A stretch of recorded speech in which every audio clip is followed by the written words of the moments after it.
Sa ngalan ng Ama, ng Anak at Espiritu Santo. Amen. Tayo ngayon ay nasa ika-28 linggo ng taon at bilang mga Kristiyano, tayong lahat ay inaanyayahan sa piging ng ating Panginoon. Dapat nga lamang na tayo maging maayos sa ating sarili. Sumayin niyo ang Panginoon. At sumayin rin. Ang pagbasa sa Banal na Ebanghelyo ayon kay Mateo. Lolahati sa iyo, Panginoon. Nang panahon yun, winika ni Jesus ang talinhagang ito sa mga punong pare at mga matatanda ng bayan. Ang kaharian ng langit ay katulad ng isang hari na naghanda ng isang piging sa kasal ng kanyang anak na lalaki.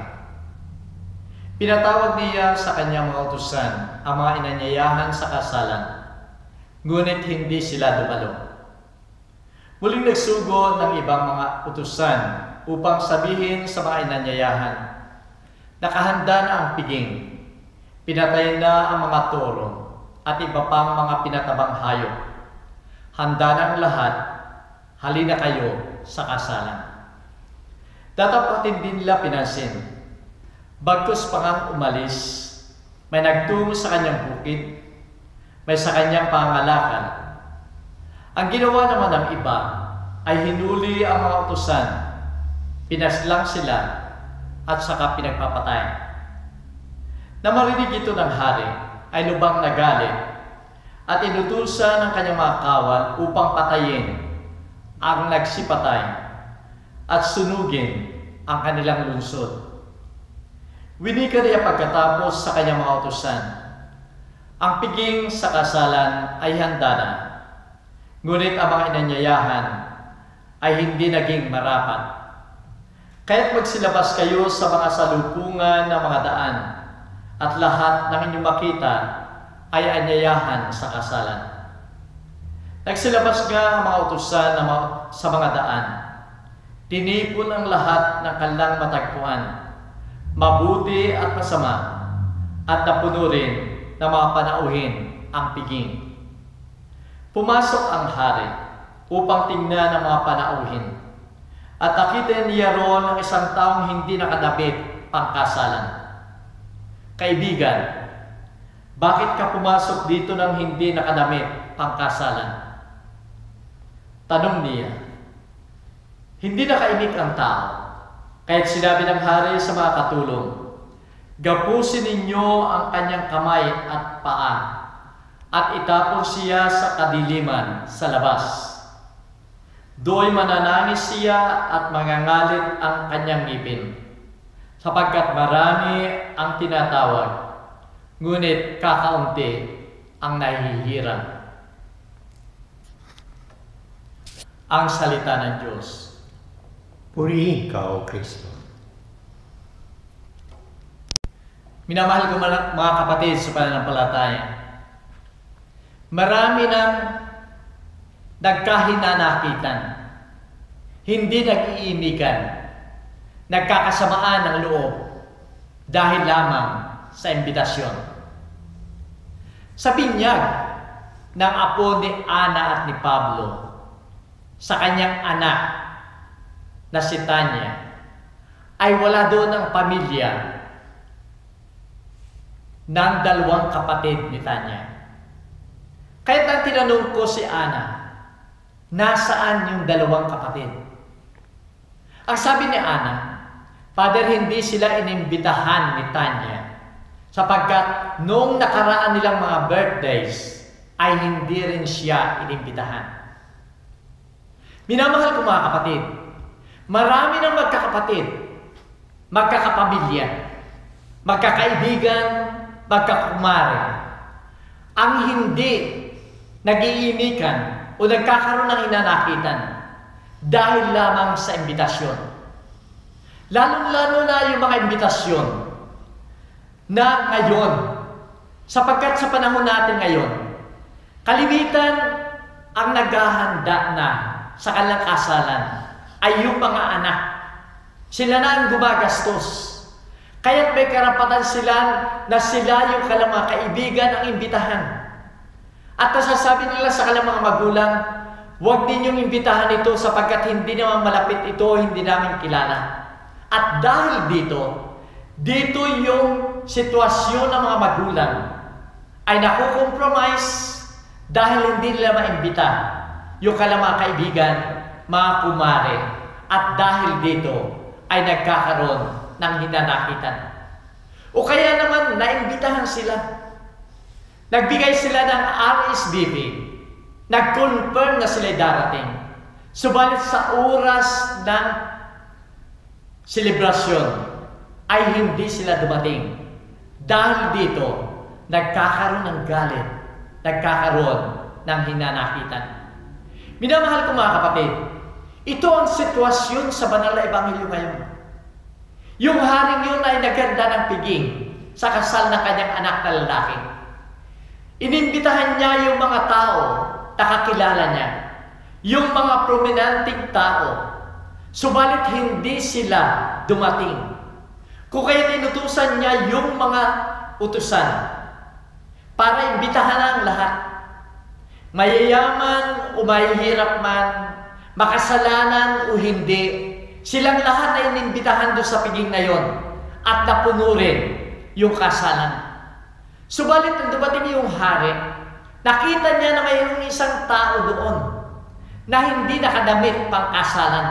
At dahil dito, pinagapos niya at itinapon niya sa labas. Minamahal ko mga kapatid, ang talinhagang ito ay katulad ng nakaraang linggo. Ito'y patama doon sa mga Israelita. Piling bayan ng Diyos. Inanyayahan ng ating Panginoon para sila ay pumasok sa piging ng ating Panginoon. Subalit hindi sila naging karapat-dapat sa ating Panginoon sa piging sa kaharian ng langit. Ang dami nilang mga excuses na ginawa upang wag lamang sila makarating doon sa piging na yon.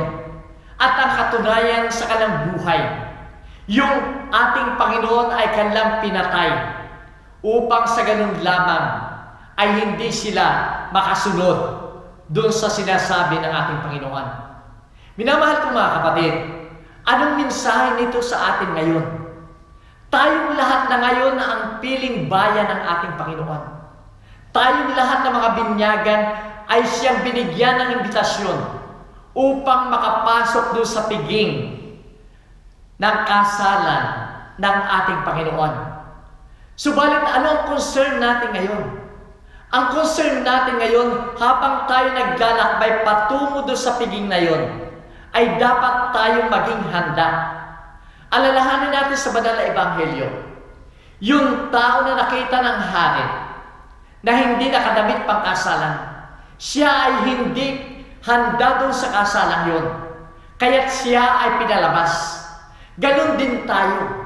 Dapat tayo maging handa sa pagpasok sa piging ng ating Panginoon. Dapat tayo nakadamit pang kasalan. Anong ibig sabihin ng damit pang kasalan, minamahal ko mga kapatid? Ito yung ating mabuting kalooban. Ito yung mabuti nating sarili. Tayo yung ating pakikipagkapwa at yung relasyon natin sa ating Panginoon. Ang lahat ng ito ang damit upang tayo makapasok at karapat-dapat sa piging ng ating Panginoon. Subalit kung minsan sa ating paglalakbay papunta doon sa piging na yon, ay mayroong nagiging sagabal sa atin upang makapagsuot tayo ng damit pang kasalan. Kung titignan natin ang pagbabalikan ng banal na ebanghelyo, ano yung mga reason, ano yung mga dahilan ng mga taong inanyayahan at hindi sila nakapasok? Sinasabi nila na sila ay pupunta sa bukid at may gagawin. Yung isa ay mayroong binili at dapat niyang puntahan at tingnan. Yung iba ay ayaw nilang pumunta sapagkat sila ay maraming ginagawa. Sa ating panahon ngayon ay iba na rin o halos pareho ang mga dahilan. Maring ang dahilan natin bakit tayo hindi nagsisimba o nagdarasal. Sapagkat tayo tinatamad lamang. Tinatamad tayo dahil tayo maaring pagod. At ayaw natin magsimba at magdasal. O kaya tayo, dahilan natin ay katulad nung una, na tayo ay mayroong trabaho, may overtime, may ginagawa sa bahay. At dahil dito, hindi na tayo makapagsimba, hindi na tayo makapagdasal. Yung iba naman ay entertainment. O kaya, sinasabi natin, hindi tayo nakapagsimba sapagkat may pinuntahan na tayong party o kaya may events tayong pinuntahan. At dahil doon, hindi na tayo nakapagsimba o nakapagdasal. Maaaring sagabal sa ating buhay, minamahal ko mga kapatid. Lalo-lalo ng sa ating sarili at pakikipag-ugnay sa kapwa. Kung minsan ang ating sarili napakataas, mataas yung ating pride at ayaw nating ibaba. Dahil dito tayo napapalayo sa ating kapwa, hindi natin natatanggap yung iba nating kapwa. Yung iba naman ay dahil tayo ay nagiging makasarili na ang importante lamang ay yung ating sarili at ayaw na nating magmahal, maglingkod sa ating kapwa. Minamahal ko mga kapatid, ang lahat ng ito'y sagabal sa atin upang makapagsuot ng damit pangkasalan at makapasok sa kaharian ng ating Panginoon. Kung mali, makikita lamang natin at mapapakinggan yung mga pagsisisi ng mga tao. Sana kung ako'y nakapagbigay ng panahon at hindi lamang sa aking mga trabaho o sa aking mga gawain, sana hindi kami naghiwalay ng aking asawa. Kung nabigyan ko lamang siya ng pansin, nabigyan ko ng panahon, nabigyan ko ng pagmamahal, sana hindi siya lumayo sa akin. Sana kung ako nagkaroon ng panahon sa aking mga anak, sa buo kong pamilya, hindi sana nagkawatak-watak ang aking pamilya. Sana yung aking anak ay hindi nalulung sa masamang bisyo o nawala sa landas ng kabutihan. At sana magkakasama pa kami sa panahon ngayon. Sana kung naibaba ko yung aking pride ngayon, sana yung aking mga kaibigan ay kasama ko pa. Sana'y maligaya pa ako nakasama ng mga kaibigan ito. Subalit dahil sa aking pride na hindi ko maibaba, nagkulang ako ng pagmamahal, nagkulang ako ng pagtanggap, nagkulang ako ng pagkapatawad. At dahil dito, nasa akin ang kalungkutan, kulang ako sa aking mga kaibigan. Minamahal kong mga kapatid, ang lahat ng ito ay napakahalaga sa atin upang tayo makapasok sa piging ng ating Panginoon. At sana magkaroon tayo ng reflection ngayon sa ating sarili. Totoo nga na sinasabi natin na tayo ay mga Katoliko at mga Kristiyano, nagsisimba, nagdarasal, nagnonobena. Pero tanungin natin ang ating sarili, ito ba ay sapat na upang tayo tanggapin ang ating Panginoon doon sa kanyang piging, sa kanyang kaharian? Ito ba ay sapat na sa ating buhay na tayo maligaya kasama ng ating kapwa at ito'y may isusulit natin sa ating Panginoon? Kung ang lahat ng ating ginagawa, minamahal ko mga kapatid, ay hindi pa sapat, tayo ay gumawa, tayo ay umunlad sa ating pananampalataya sapagkat maaari nating mapakinggan ang sinabi ng ating Panginoon o ng haring iyon sa kanyang mga utusan. Dahil hindi tayo karapat dapat sa kanyang piging. Gapusin ninyo siya ang kanyang mga paa at mga kamay at itapon sa labas sa kadiliman. At kung sa ating reflection, tama yung ginagawa natin at alam natin honestly sa ating sarili na ito'y sapat na upang tayo makapasok sa kanyang kaharian, maaari nating mapakinggan, minamahal ko mga kapatid, pumasok ka sa piging ng ating Panginoon, sa kaharian ng aking Ama. Sumainyo, Panginoon. At sumainyo rin.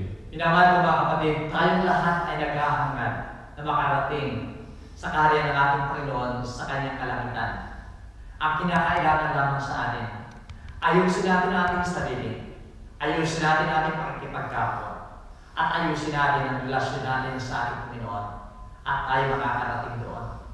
At away pagpalain din ng makapangyarihang Diyos, Ama, Anak, at ang Espiritu Santo. Amen. Kumain tayo ng payapa. Salamat sa Diyos.